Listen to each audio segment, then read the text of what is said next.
Everything is falling perfectly into place as we are just a few days away now from the NBA draft coming to fruition. And all the smoke, all the noise this past week has been about Ace Bailey and basically his camp not wanting him to come to Philadelphia. Declares a lack of path to stardom. Seems like he doesn't want to be on in the Philadelphia market. He wants to be on the East Coast between Atlanta and New York. Last time I checked the map, that's Philadelphia, but it's mixed signals are being thrown out there that Ace Bailey does not want to be here. Sounds like his camp wants anywhere but Philadelphia. He'll be throwing out the first pitch for the New York Mets even on Tuesday night. Phillies and Mets have a big series this weekend. Just an odd sequence of events, and I'm not sure it's entirely on Ace and Ace's fault, but Ace's camp more so. But I think things are kind of falling perfectly into place. There's been a lot of smoke about who the Philadelphia 76ers want with this third pick, trading up, trading back, but it seems like more and more each day that goes by that the pick is going to be VJ Edgecom at number 3. We're going to get into a mock draft today that has the Sixers picking Edgecom at 3 and then another player at number 35 in the second round who I think falls perfectly into the plans for next year's team as well. But in this episode, I kind of wanted to touch base on if they do wind up selecting Edgecom, which sitting here on Friday night, I probably put that at a 90% chance, and I'd probably put 10% Ace Bailey if they sit and pick at 3. I'd be shocked at this point if it's Trey Johnson in the mix, Malawaj, Conkinipple, any of those other guys. I still put a 10% chance out there that it's Ace and the Philadelphia 76ers are maybe sending a bulk of these smoke screens out because they want someone to trade up potentially to get him, or maybe just Ace is their guy and they don't want to reveal that at this moment. They're trying to maybe increase their value, maybe even drop back a spot or two, and still be able to get him. Who knows? There could be some smoke screens, but sitting here on Friday night, I put it at a 90% chance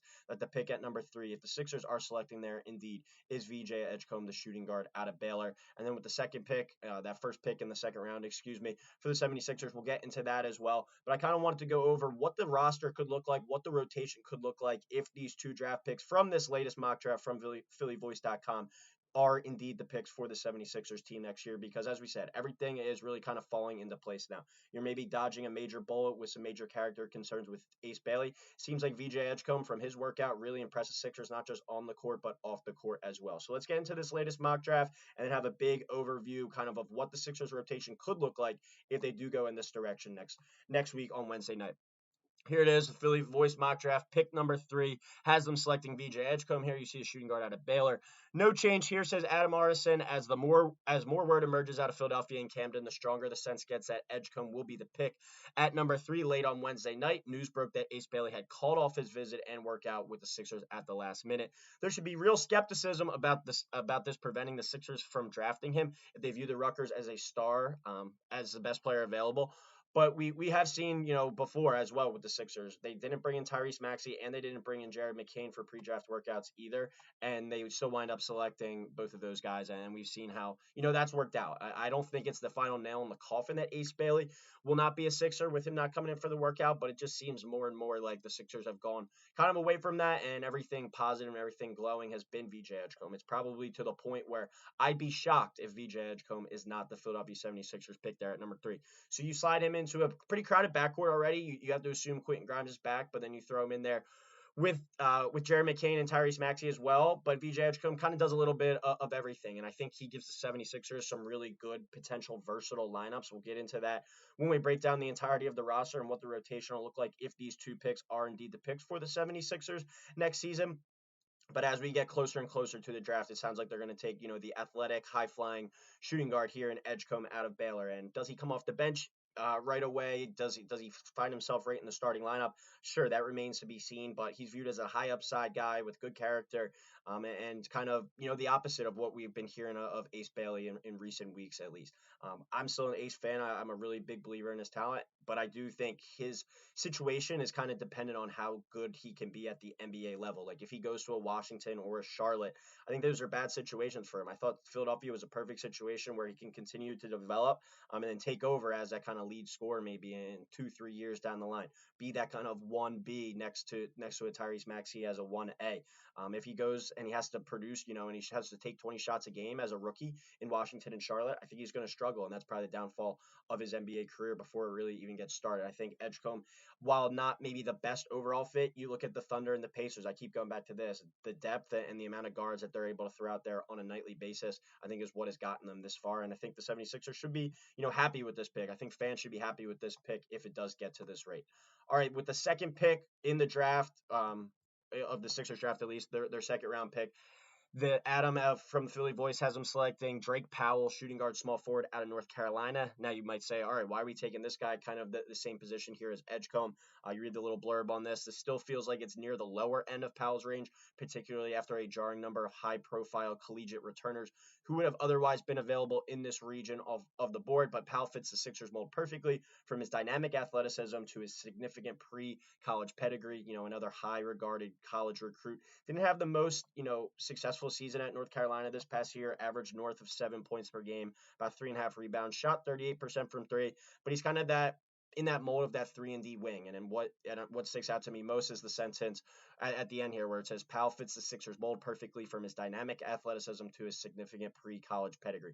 You look at guys at the 76ers have picked over the past few years, whether it is Tyrese Maxey, a former highly rated recruit, Jared McCain, taking the chance last year on Justin Edwards and seeing that pan out as well. Bringing a guy like Lonnie Walker, who was a collegiate one and done at Miami, a former 5-star McDonald's All-American. The 76ers, I think scouting department fully believes in getting these players potentially into a better situation. Will help kind of untap and unlock some of that potential. I mean, they could see some of that with Drake Powell here. Now, would Drake Powell be the pick for me?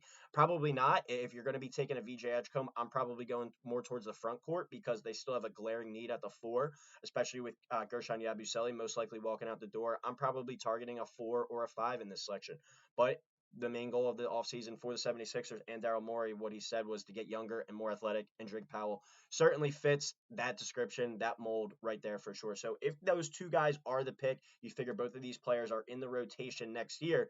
Let's look at the potential rotation for the 76ers. Going into next season, I think you can definitely slot in Tyrese Maxey and Joel Embiid in your starting lineup, given that they're both healthy. Then kind of the question goes, where do you go from there? Paul George obviously will be in the starting lineup due to his cap number. Then what do you kind of want it to look like after that? I think you can definitely pencil in those three as starters: Joel Embiid, Tyrese Maxey, Paul George. Do you slide VJ Edgecombe in there from a starting role from day one? Do you put Jared McCain in the starting lineup? Personally, I think Jared McCain would be better suited coming off the bench. I think that would probably fit him best. Can the 76ers get a cheap 4 out on the free agent market, maybe to slide in and just, be a place filler kind of in the starting lineup and be that 16 to 20 minutes per game guy? And then for a bulk of your rotation, you're kind of rotating between Grimes, Maxey, VJ Edgecombe, Jared McCain. I think Jared McCain probably best suited out of this lineup, out of this rotation, to be coming off the bench, kind of be that spark plug. If you had to make me kind of pick my starting 5, if the pick is Drake Powell in the second round and VJ Edgecombe in the first, I'm probably going Tyrese Maxey at the 1, Edgecombe/Grimes at the 2, whoever else, but between those two, vice versa at the 3, Paul George at the 4, and Embiid at the 5. You're a little bit smaller, you're undersized, you're probably going to struggle on the defensive glass. You're probably not going to be that great on the offensive glass, but it's a team that I think is going to be a versatile offensive lineup, be able to get up and down the score and score the basketball. You're probably going to have, not the best defense in the league, not the best rebounding team, but I think it's going to be a fun brand of basketball, an exciting brand, kind of maybe even model potentially after what the Pacers do. Really get up and down the floor and rotate those guards. Have a good 4 guards that you can consistently be rotating in the game there kind of as your starter. So if we're bringing Jared McCain off the bench in that sense, you're going to have Kelly Oubre as well, most likely coming back off the bench. Justin Edwards, after a really impressive year, coming off the bench. Adem Bona, probably your backup, right away. And then who are your guys maybe getting kind of your junk minutes? Lonnie Walker, I think, is in the mix there. Jared Butler, I think, potentially could be back. Kyle Lowry, it sounds like, will be back. How much is he going to be playing? How much is he going to be dependent on? Remains to be seen. But I really think your kind of main 8, your main core is your Tyrese Maxey, your Jared McCain, your VJ Edgecombe, your Quentin Grimes, your Paul George, your Joel Embiid, your Adem Bona, Lonnie Walker, Justin Edwards, and Kelly Oubre. That's probably your 10 main players that you're going to be rotating in. Obviously, we saw with the Sixers last year, depth was a major concern and probably the main downfall. Kyle Lowry, I think, can give you spot minutes. We'll see what Eric Gordon and Andre Drummond, if those guys are back, but sure, they can give you spot minutes on a given night. Jared Butler could give you minutes on a given night. But I think your kind of main rotation there is that top 10 and, put a, hand to the Bible, whatever you want to say. I put that top 10 when fully healthy up against basically any rotation there in the Eastern Conference. And I think the 76ers could make a legit run, have a legit case to be, the team to represent the East next year. Obviously, it all depends on Joel Embiid's health, his knee. This is a major if team, what if. I didn't even include Drake Powell in the rotation there. Maybe he's more of a developmental guy, can maybe get into some minutes later as the year goes on, or see kind of the development path of a Justin Edwards, of a Drake Powell. Maybe you look to move a guy like Kelly Oubre and maybe get that upgrade at the 4. A lot remains to still be seen, but if this is kind of is a selection of a hyper athletic wing like Drake Powell and then a hyper athletic combo guard type wing with VJ Edgecom. I think that's a lot what your Sixers rotation could look like, and I really like that rotation of 4 guards between a Maxey, and Edgecom, a Grimes, and a Jared McCain.